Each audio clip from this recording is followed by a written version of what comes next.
Hi, how are you? Today what I'm going to do is convert this board to have lines on it without having to draw them every time. Because what the problem is, when I do these circles here, if I want to erase it, it's going to erase this line. So what I'm going to be using is something like this with different colors, and then I'm going to also make these lines to be nice and clear. Now I am not going to use a Sharpie. What I'm going to use is some art tape that I got from Staples. Now interestingly enough, Staples, when I went online, this tape was shown as $1.69 or something like that. When I got to the store, it took them about a half an hour to find this, even though they were supposed to have like 16 of these in stock. I had to ask 4 different people and waste a lot of time. And then the price was $3 and something else, I don't know.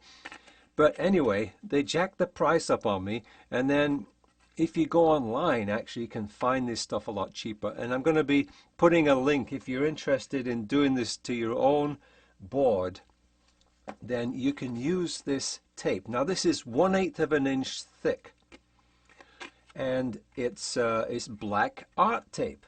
So stay with me for a little bit and I'm going to show you what this looks like, and I'm hoping for good results here. Alright, now if you don't know already, I'm actually a bit of a Scrooge. So what I've been doing is I want to use this one roll of tape which has 324 inches of tape on it, theoretically. Now the length of these lines is 21 inches. So if I multiply that by 6, it comes out to 126. And from here to here is about 14 inches. So 14 times 7, since I've got 7 lines, is 98. So the total number of inches is 224. This is 324, so I've got 100 inches left. 324, 224.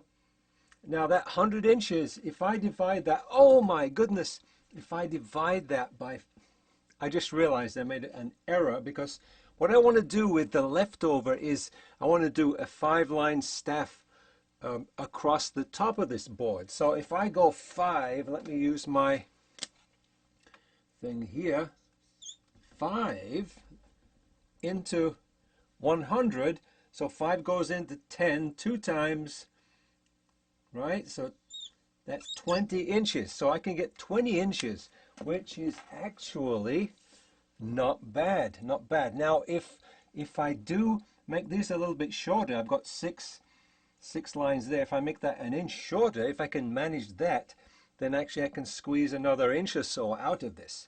So then I've got like 21 inches, which is not a bad distance to write some music on. All right, so let's do it.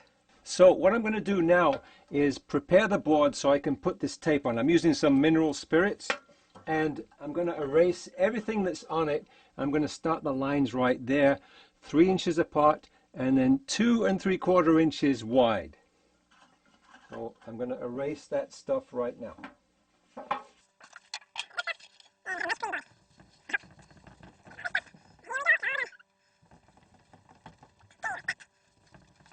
Okay, I'm going to use the back.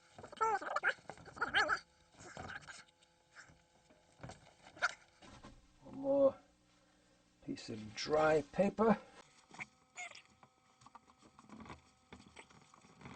All right, terrific.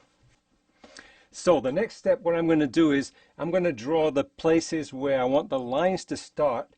And the way I'm going to do it, I don't have a T-square, but I do have a level. And interestingly, this board is actually pretty level if I put this on the bottom. So I can use the level to get the points where I want to put the tape.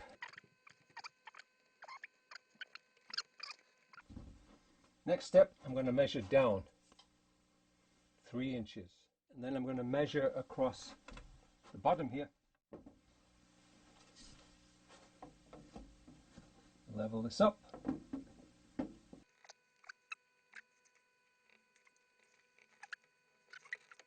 Done.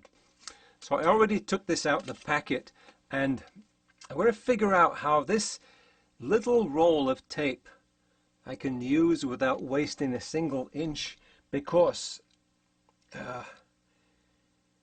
This is such a tiny roll, and I want to know how I can make this straight. So I've got to figure that one out. So this to me looks like very thin electrical tape. Okay, I'm going to go from here, right there on that dot, hold that down. Let's see if this works. I'm going to just try and stretch this. Oops, this is not as easy as you might think.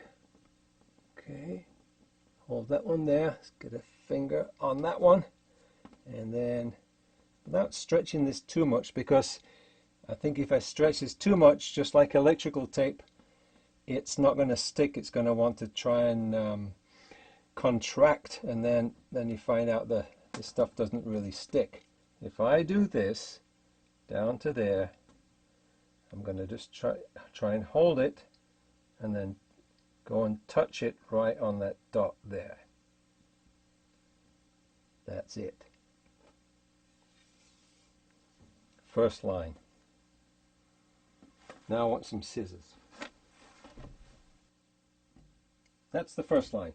Second line, same thing.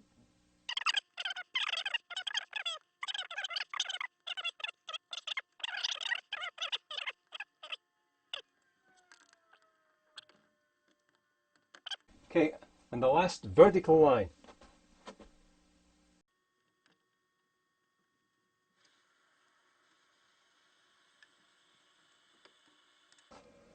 Unfortunately, I lost all the dots for the other direction, for the frets. But let's see. I'm just wondering, do I have enough left even to do just the frets? I hope so. So, before I do that, I'm going to put my vertical lines in again. Okay, so I redrew the locations of where I'm going to put the frets on this side, and I also did the frets on that side. So I'm going to do the same thing. I'm going to start this right on the top of the other tape.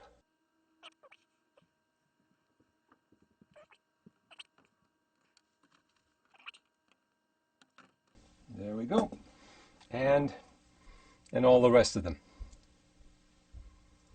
All right, done. So what I did was I went across every one of these, and I took a piece of white paper. I just pressed it down just to make sure that everything is nice and firm against the board. And here it is. I think it looks good. And so now what I'm planning to use are some of these magnetic dots. And I think these are pretty cool because you can place these different colors on the board, and you can show the chords. And what I'm doing here actually is I'm using the black ones to show the root notes. I'm using the red ones to show, the red ones to show the thirds, and the blue ones to show the fifths.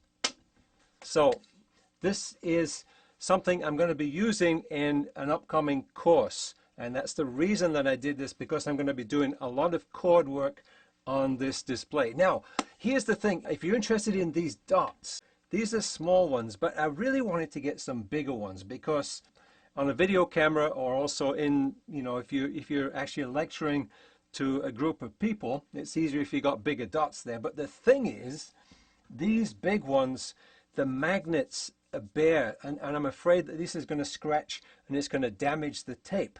Whereas these smaller ones, they have they're actually painted like a gloss paint, so they're less likely to damage, and you can slide these without too much fear of damaging the board or the line grid that has just been created. If you click on the link below, I'm going to show you all the supplies that I got, and I'm going to show you the brands that you want to get and the brands that you want to, maybe you want to think twice about. But the problem is you can't get really big dots. There are not so many of them. So what I'm thinking to do is, instead of sending this back, I'm planning to try to put a nice coating on the back of these. One other thing is, these dots, the small ones actually stick to themselves, which is pretty nice, because you can hold a stack of these in your hand. These big ones, they must have a thicker plastic, so they don't stick quite the same.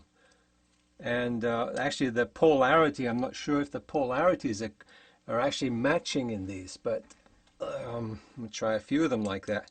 So they may, actually they do stick together, which is interesting because you would think, so the magnetic material in this is not polarized top to bottom, it's like polarized along the length, it looks like to me.